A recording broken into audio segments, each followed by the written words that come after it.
አግዛለሁ ነው አባት አግዛለሁ ነው ያልሽኝ የኔ ፍቅር? አዎ ሳም የልጅ አባት ላደርግ ነው። የኔ ቆንጆ አሁን ምን አባቴ ነው ማረግሽ?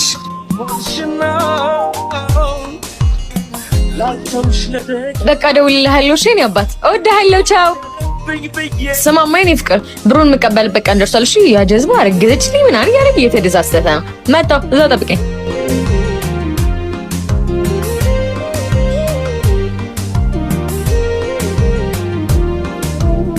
የኔ ቆንጆዋ እህቴ ኮንግራ በይኝ በእናትሽ። ምን ነው በቃ አትደሳሰት። ያቺ ከአዲ ሚስት አርግዣለሁ ያለችው ውሸቷ ነው። አንቺ እንዴት አወቅሽ? አሁን አይደለ ተለያይተው ሄደችው። ያ ጀዝባ አረገዘችልኝ ምናምን እያደረገ እየተደሳሰተ ነው። እቺ ውሻ አሳያታለሁ። ቆይ የኔ ፍቅር ምን ነው የኔ ፍቅር? ብር ለማግኘት ያን ያክል ርቀት መሄድ አይጠበቅብሽም ነበር። ብር ከሆነ ችግርሽ ይኸውልሽ፣ ሁለተኛ አጠገብ ይባልሽ